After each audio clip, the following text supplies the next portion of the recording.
Dragon of the Swamp. They're going to get over all but these two, but that's fine. As they go into Lulu-Walaith, we can use the Keldo and Graveyard in order to shuffle 3 cards back, including a copy of a Tearlament monster, so we can use Pellerino to pop our own Havness and activate Havness's effect to go into Dragon's Stapelia. That contests the Lulu-Walaith and allows us to get to the next turn. Should be able to win from this position. We'll draw for turn, and yeah, that'll do it. We're going to go ahead and activate Malicious now that we've shuffled one of the back into the deck, and then afterwards we can make it dark. They're going to activate Lulu-Walaith again, but still negate it. We'll normal summon this Diviner. That Diviner is going to send a copy of Kelbeck to the graveyard. We'll activate Kelbeck. That's going to mill 5, including a Hellshadal Hollow, which we will use to mill a couple more, including a Beast and a Havness. We'll use Beast Effect and Havnesses in order to go into the big boy himself, Tearlament Kaleidoheart. Let's spin that copy of Lulu-Walaith and pop that back row and block all with Tearlament Screen. Afterwards, we're going to activate Merlin's graveyard just to stunt on them hoes, summon a copy of Hellshadal Winda, and get it for well over lethal. God, I have this. Our second match is up against Nera. Honestly, I am constantly one step away from picking up this deck. Cannot play through Ash Blossom under any circumstances. Well, no matter, we don't have it. So our opponent's going to reveal off of Prosperity. Nothing. Oh, great. The mouse is acting funny. I think it's not that the mouse is broken, but rather electrical interference that's causing this to happen.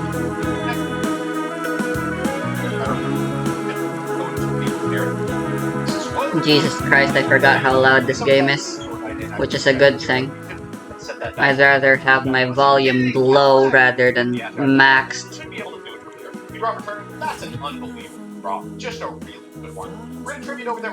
I'm using the Nintendo Switch to charge my phone right now. The Nintendo Switch charger is a Type-C charger, but it's a goddamn powerful one.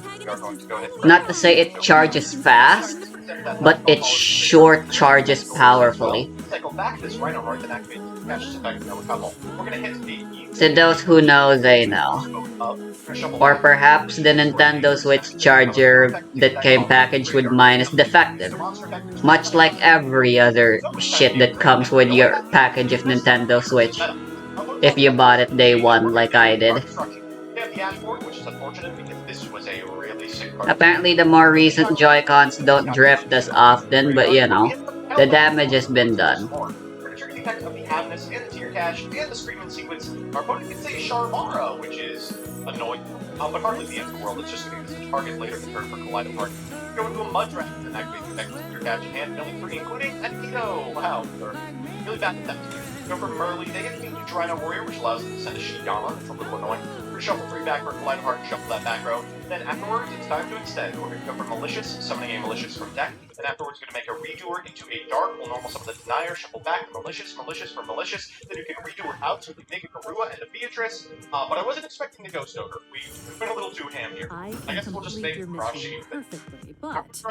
Is Malicious genuinely just there to mill further? What the heck? That does still allow them to activate the effect of the Abomination. Pre-Snake Eye meta is pretty fucking wacky. I kinda wish I was there to experience a meta where hand traps weren't the most prevalent thing to have. It was whoever had the most engine rather than who had the sturdiest engine to play through interruptions. Unfortunately, you can see. So it's time for game 2. It's Destiny Hero Malicious in the opener. Some things never change. I'm interested in trying out Dogmatica voiceless when I do play Yu-Gi-Oh, which is coming a little later. We're gonna go for Sarama target Aruha, pop Aruha, then trigger Aruha for Blue Dog. Shayama and the Yama graveyard for a Rage. Hit Shayama to pop this copy of Sarama in order to grab from deck a Sharvara. That's gonna go into the DDD. Whoa! This video was made when fucking Unchained was the meta deck. Amazing. They're gonna go for Escape here on Pellerino, popping their dog. Oh, they're back to being meta with Yubel. Okay, we'll go for Shire. That's gonna walk into a sort of. Now, test is this. We'll go for the Kelbeck here to bounce this copy. The new Fiend engine is fucking Fiendsmith. We're gonna go Foolish Burial here, sending in Guido! Then activate the effect, we go for 5. Put our bait in our deck. We are rewarded. We'll mill a couple more and then activate the effect of the Rhinoheart and the Sheeran. But it's going to Rage. I want to see full power Zodiac. We're going to go ahead and shuffle back a Malicious for a D-Hero Dangerous. We're going to set a copy of a Havness to the graveyard to make a Mud Dragon. I have of course experienced here as well as Mist Dweller. Send it to 2 Dire months Graveyard, then Mally for of Mally. Snake Eye meta format. Beatrice will go to the battle phase and walk over. Currently, we're apparently in a U-Bell meta format. Then we'll activate Beatrice in order to send it to But I'm really interested in the other meta formats. I heard all about Burning Abyss thanks to fucking Farfa. The same Kelbeck. We'll trigger the effect of Kelbeck, and then the effect of Denier as well. But 2 meta decks I'm interested in particular are Just go to Dark, activate the effect of Dark for a rage, fucking and then afterwards go into a sprint. We have not yet Tier Merleys, we can activate Merleys effect here. and Zodiac. And the dangerous I like the Zodiacs, they look really so cool. I love it. Not so fast, Abyss Dweller time. Opponent's going to begin with a copy of Pot of Prosperity. That's shocking. They find off the top some pretty good stuff, including a tour guide from the Underworld, which they will be taking. This is maybe a misplay on my part. They go tour guide from the Underworld, and then we activate Dragon's Impelia. I swear these arrows do not make sense. Why are they structured like this? They're going to go for Rakaya here. We'll go Sprint in order to bounce the Sharvara. We're going to flip up the Wailing, then Aruha, targeting the Wailing, popping it, and then linking off for a Yama. They'll go Yama here in order to just get into a position where they can Abominable Unchained Soul and eat the board. They will go ahead and activate the effect, pop the Dragon's Impelia, then get over the Beatrice, but with what we have engraved, we should be able to contest the field. We draw a Rhino Heart as well, which just checks the Ash Blossom. We'll go into Malicious here to go into Access Code Talker. We're going to activate the effect, and then we'll normal summon the Rhino Heart, activate the effect, get Ashed, and then afterwards just go ahead and Access Code that monster.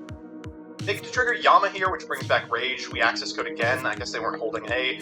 They'll go Rage in order to grab back Soul, and we'll get in for Lethal.